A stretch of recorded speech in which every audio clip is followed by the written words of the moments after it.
Coming up today, Powell says the US economy is in solid shape. The latest on China. Japanese stocks slide. Another nuclear plant set to reopen. And will the stock market defy history in October? It's the last day of the quarter, guys. Let's go.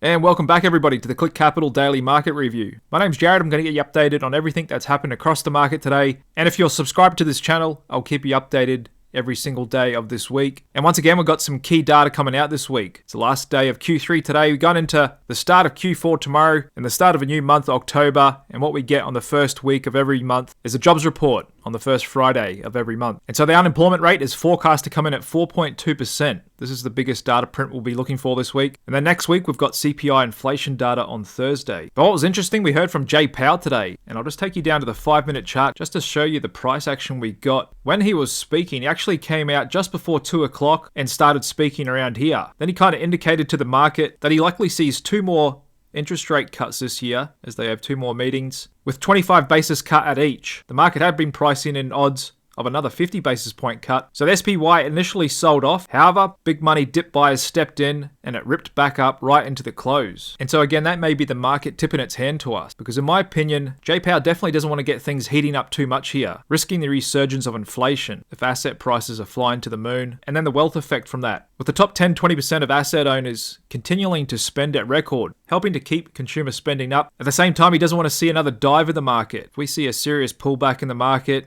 or a spike in the VIX, you can bet your bottom declining dollar that you'll see the doves again, and their language will start hinting at 50 basis point interest rate cuts. So they may just keep the markets on a sugar high going right into the election, and maybe we don't see a pullback in volatility like we normally do in October. Just looking at that price action today, the market swallowed pretty good the repricing of a narrative of another 50 basis point cut. And just looking at my seasonality forecast indicator, for the next 5 trading days, looking back in history, we're typically flat. However, the next 2 weeks we can be up, and the next month as well. 21 trading days. And also stick with me this week, because I'm really excited to release 2 brand new custom indicators of mine, which are a first on TradingView, unlike anything else out there. And these are indicators that I'll be showing in the daily market review. And it's really going to help you understand the market better and give you insights and visuals that you simply won't see anywhere else. So stay tuned for that, and I'll show you the first one tomorrow. But just to start with, continuing on from last week's biggest story. The biggest stimulus coming out of China since COVID, as they try to get underneath their markets, along with trying to keep their economy growing at more than 5% per year. Saw a number of measures from the People's Bank of China targeted directly at their property and stock markets. We've seen a huge burst of volume. Did another massive gap up this morning. However, it looks like we may have put in a little bit of a reversal candle. Finished pretty soft here on the lows on FXI, the largest China large cap ETF traded in New York. We do have a little bit of weak seasonality over the next week or two, and given that we're 16% above the 50-day VWAP, I'd say it's highly likely we get a bit of a short-term pullback here. However, I for one will be using that as an opportunity to add more Chinese stocks to my portfolio, as I believe there's a real possibility we may have seen the bottom in the Chinese stock market. And if not, I think they'll keep coming out with more and more and bigger stimulus packages to really turn things around. And so as I suspected last week, we're going to continue to see more and more measures come out from China. They seem to be feeding them almost day by day, and they are going into a national holiday week at this point in time, so it may slow down and they may continue to ramp things up next week as well. They still haven't gone quite all in yet. There's still more triggers out there they can pull. Really big fiscal package from the Chinese government. And what fiscal means is government spending. And when I refer to monetary policy, that's policy coming from a central bank. And so they just came out with new measures in the last couple of days. They'll allow refinancing of existing mortgages, allowing banks to drop their mortgage rates by 50 basis points. That's 0.5%. And top leaders have actually come out and said they vow to stop the real estate market from declining any further. Really strong language. And a change of tone and a change of policy, as they had been trying to let capitalism do its job. And I know that sounds funny coming from a communist government. However, you've got to understand China operates as a hybrid. They're communist at the government level. However, on the ground in the economy, it is capitalism. And up until this point, they'd actually been intervening a lot less than what American authorities have been doing for about 15 years. Even saw that recently with regional banks last year. But now it looks like the Chinese have had enough and they're going to do a little capital markets intervention themselves. And that's why I think the change in policy from China has been monumental, but also the price action, monster rotation, short squeeze. The volume coming into Chinese stocks is incredible. We're already starting to break records. According to Crane Shares, in mainland China, there were 5,088 stocks that advanced on Monday, while only 4 declined. Really strong market breadth out there, and we can see that in the rolling 5-day percentage gain for the Shanghai CSI 300 index. Just set a new all-time record, above 20%. Same again for the China's HSI index, which just had its strongest breadth advance signal in history. Looking at the 10-day advance decline percentage line, we've never seen a momentum thrust and rotation like this in the Chinese market before. And that's why I think this is a monumental move coming from the government and the market's reaction to it as well. In fact, I think it would surprise a lot of people now to know that even after today's pullback in FXI, it's still up 32% on the year, and that's more than 50% higher than what the S&P 500 is up for the year. And that is having one of the best year-to-date performances of all time as well, currently up 20%, which is definitely at the top of the range for returns year-to-date. Gold's still doing better than stocks as well, 27% year-to-date. Silver 30%, and Bitcoin as well, 35% year to date, along with some other international and emerging markets starting to bounce back. So China are currently celebrating their 75th anniversary of the People's Republic of China, which is kind of the modern day system of which China runs under now. Xi Jinping once again come out with some strong language. No challenges can stop China's progress, saying the path ahead will definitely see some challenges, and he said reunification with Taiwan is an inevitable development of history. Didn't mention anything about trade tensions with the US and Europe, so he looks to continue development and growth of Hong Kong and Macau, both of which have also suffered a lot in recent years. However, not everyone's buying it. In fact, short interest for FXI is still climbing. That too, almost getting to a record. And what has been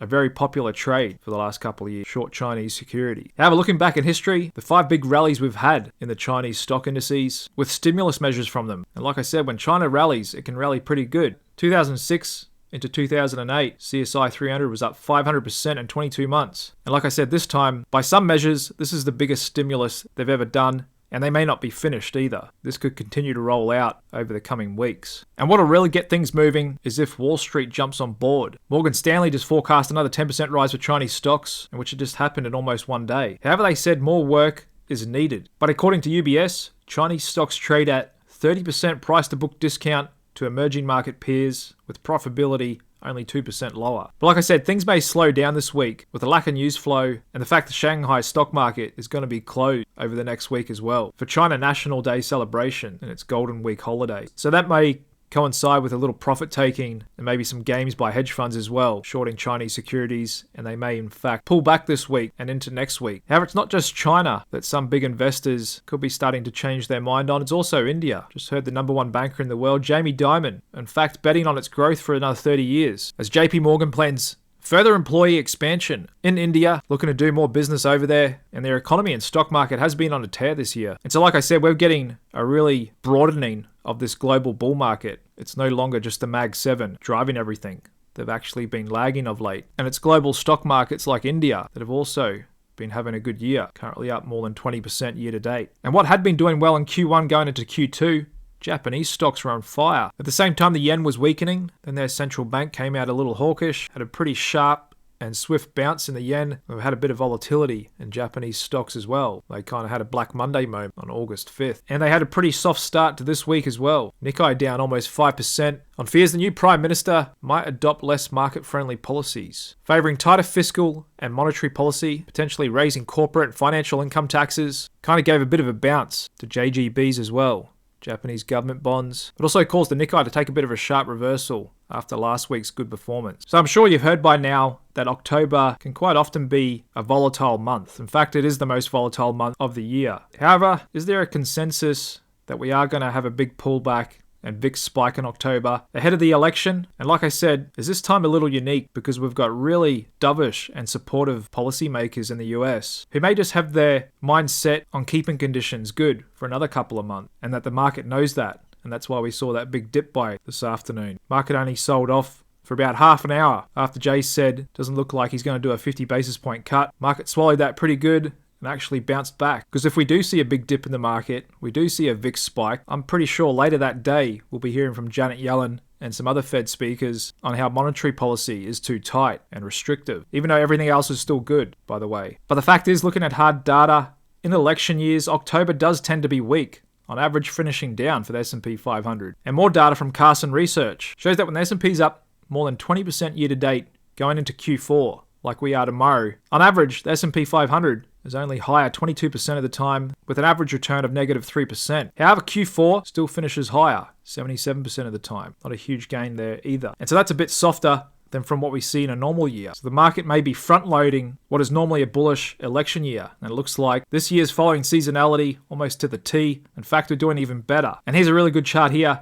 of the S&P 500's average path in all years since 1950 when the return through Q3 is greater than 20%. And that's happened 10 times before. And it too shows in October we can rally up maybe for the first couple of days, then it kind of falls over and can actually have quite a decent drawdown, almost 4%, before finding a low, then rallying back up into end of year, finishing Q4 up 2.5% on average. So it's easy to see why this is the expectation, because this is what's happened most of the time. However, like I said, in these previous 10 instances of this, was there a really loose Fed? Was there a Janet Yellen saying policy is still too restrictive? Was there market pricing of a potential second 50 basis point cut in a row while GDP is still expanding at 3% a year and corporate earnings are on track for 12% year-over-year growth? And could it surprise a lot of people if we actually just did this type of price action going all the way into the election, and maybe we don't get that VIX spike going into the election? Maybe the market might not get volatile until after the election, depending on who wins. But like I said, for the here and now, policymakers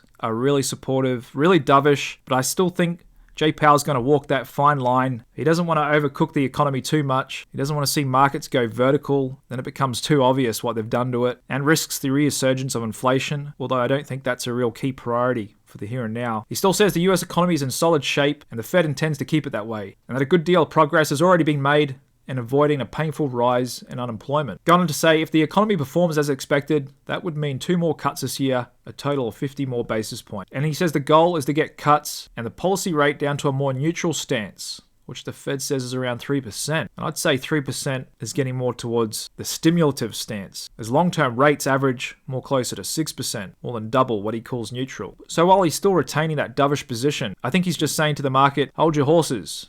Let's not get too ahead of ourselves here. We want to keep them strong. We don't want to see it go vertical. And so if markets continue ripping up too hot, maybe we'll hear a little bit more hawkish language. Yeah, if they pull back too much, they'll be back to dovish language, kind of massaging the market to where they want it. But it will be interesting to see the market's reaction to the jobs data this Friday. Unemployment rate expected to come in at 4.2%. I would be very surprised if it was much different from that, as the Bureau of Labor Statistics seems to have a lot of discretion in the headline they can feed to us, because they can just clear it up a year later, even if they're off by 30% or more. However, the market knows if it did come in hot, Feds will be there the next minute with supportive language, and so I'd expect all the dips to get bought, but that doesn't mean we can't have a little bit of volatility on that day or for a few days. Just looking at S&P options, the next 2 non-farm payroll prints are priced in to be the most volatile days before the election. And just looking back in history, S&P does react more to jobs data than any other economic data we normally get. Coming in second, GDP, third, CPI, inflation data, then manufacturing PMIs, jobless claims, JOLTS, consumer sentiment, industrial production, and retail sales. All very similar levels of immediate market volatility to the release of that data. Just looking at 5 minutes before the release to 30 minutes after the release, the average movement in the S&P, it's the jobs data that gets things moving the most. And that's what we get this Friday morning. Now, it was interesting because going into that, getting a little tick up in bond yields here today. Even in the front end, the 2-year, which has been really weak of late, maybe putting in a little short-term bottom here. Can see a little bit of a bullish divergence on my DSI indicator and seasonality forecast. Bullish across the board the next few weeks, few months. Same deal with the 10-year, which looks to be pushing up off a bottom as well. And that coincides with TLT pulling back, which, like I've been saying for the last few weeks, before the Fed came out, looks like it was vulnerable to do that. Even when we got the 50 basis point cut, it was still enough to pull back. And that too has bearish seasonality. In addition to heavy bond yields, what's also been heavy is the price of crude oil. Still got escalating Middle East tensions. However, the world's so aflush with supply that doesn't seem to be having a material effect on the price of it. After we heard from the Saudis last week, they've given up on their price target, accepting that they're going to be operating in a world of lower oil prices. And they actually said they're going to increase their production to compensate for that. And that's why oil's been tested here, below $70 a barrel. And like I also said last week, I think gold is a little vulnerable to a short-term pullback here, maybe even a medium-term correction that goes on for a few months, just because we're getting such a bullish consensus on the shiny metal here that this price action often attracts. We also heard news from Costco. Gold bars are flying off the shelves, and so it could be a bit of a case of the crowd jumping on board. Along with my reversal signals, not only in the daily chart, but also on the monthly chart as well. Gold is a little stretched here. Doesn't mean I'm calling a top, Doesn't mean I'm shorting it, just means I'm not adding to my gold positions here. However, I am still holding numerous gold positions long. And in fact, there may even be a nuclear arms race. We're getting news from those in the industry that China's building these at light speed. And basically the future belongs to the leaders in AI. And to continue being the leader in AI, you have to power your data centers. And nuclear is the best energy source to do that. And there's a look at the uranium ETF. It too also a little stretch in the short term, a few reversal signals. Like I said, we may be in for a bit of a pullback this week. There's a look at the economic calendar for today. Going into tomorrow, inflation data from the Eurozone, expected to be 1.9% year over year. Manufacturing PMIs from the States, way more Fed speakers. Going into Wednesday as well. Thursday, services PMIs. And then Friday, the big one. US economy expected to have generated 120,000 new jobs for the month of September. And the unemployment rate expected to come in at 4.2%, which I'm expecting as well. And after we heard Jay Powell push back a little bit today on the market getting super excited about another 50 basis point cut, Fed Fund Futures dialed it back as well. Now giving about 2/3 chance they'll cut 25, but still giving some material odds they may go 50. And like I said, that's the Fed put. We see any VIX spikes over the next month or so, they're going to start talking about 50 basis points again. And the market knows that. And like I said, maybe that's just why there was money ready to scoop up that dip we got mid-afternoon. As soon as Jay finished speaking, there was no more risk of anything else bad he could have said. The money just jumped right back in and up she went. And just looking across more market internals, volume breadth not the best there today, but we still have a lot of market breadth. 83% of stocks above their 50-day average. Stocks making new lows just dropped right off this last couple of weeks. VIX still pretty tame as well, given the macro backdrop, 16.7. So that's artificially low. Option dealers still demanding 3.3 points of premium above realized. The dollar still contending with this big support zone above 100. Bitcoin actually pulling back a little bit this week as well. I'm expecting dips to be bought on this as well, as this correlates a lot with global liquidity, and that's almost going vertical at this point of time. So I'd be surprised if I saw Bitcoin back below 60,000 a coin, and we also have a lot of bullish seasonality coming into Bitcoin over the next 1, 2, 3 months. Good move from Apple there today, up 2.2%, really close to hitting new all-time highs. Market looks to be warming up to the new iPhone 16. Microsoft's still lagging, same with Amazon. It's already having its pullback. Tesla shaping up. We got Robotaxi. Next Thursday, the 10th of October. It too looking close to breaking out from recent highs. And Nvidia had a bit of a gap down this morning, but ended up trading flat on the day. That's pretty much a wrap to get this week started, guys. Like I said, jobs report this Friday would be the big one. Got a bunch of Fed speakers. China's on holiday, and we'll see what else the headlines brings us this week. Other than that, come back tomorrow. I'm going to show you my latest indicator and how it's going to help you better understand the markets overall. Thanks very much for tuning in, and I'll see you again tomorrow.